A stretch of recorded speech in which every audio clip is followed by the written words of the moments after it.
জিয়া রহমান এই স্বাধীন বাংলাদেশের 64 জেলার মানুষের উপকার ছিলেন। উপকার করছে, কিভাবে করছে?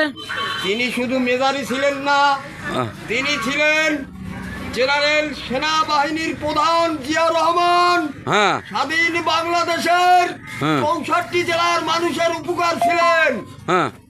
শুধু সেনা প্রধান জিয়া রহমানই তিনি ছিলেন না, তিনি ছিলেন রাষ্ট্রনায়ক শহীদ প্রেসিডেন্ট জিয়া রহমান। স্বাধীন বাংলাদেশের 64 জেলার মানুষের উপকার।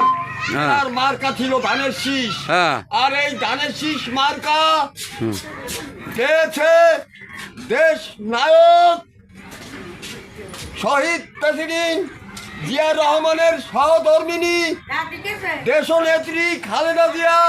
তেনার মার্কা ধানের শীষ। দেশনেত্রী খালেদা জিয়ার সালাম নিন আর ধানের শীষ মার্কায় ভোট দিন। আর শীতিছে জাতীয় নির্বাচন। এই জাতীয় নির্বাচনে অংশগ্রহণ করতে যাচ্ছেন নজরুল ইসলাম। নজরুল ইসলাম মঞ্জুর মার্কা ধানের শীষ মার্কা। নজরুল ইসলামের মার্কা ধানের শীষ মার্কা। মঞ্জুর ইসলামের মার্কা ধানের শীষ মার্কা। শীতিছে জাতীয় নির্বাচন। 2026 সালে ফেব্রুয়ারি মাসে নির্বাচন হবে, এটাই চলমান সত্য কথা। তা যাই হোক, একটা কথা আমি বলবো, সে কথাটা হয়েছে নজরুল ইসলামের মার্কা কিন্তু ধানের শীষ। ভুলে গেলে চলবে না।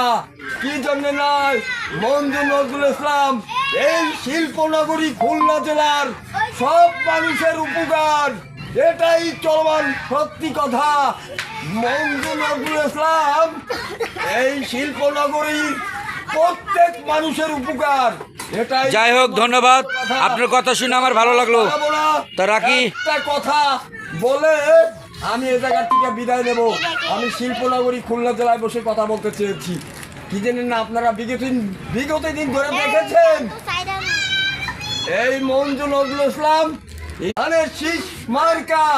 নজরুল ইসলামের সালাম নিন আর ধানের শীষ মার্কায় ভোট দিন। কেউ উপকার করতে চাইছিল কিনা? দেশনেত্রী খালেদা জিয়ার মার্কা ধানের শীষ।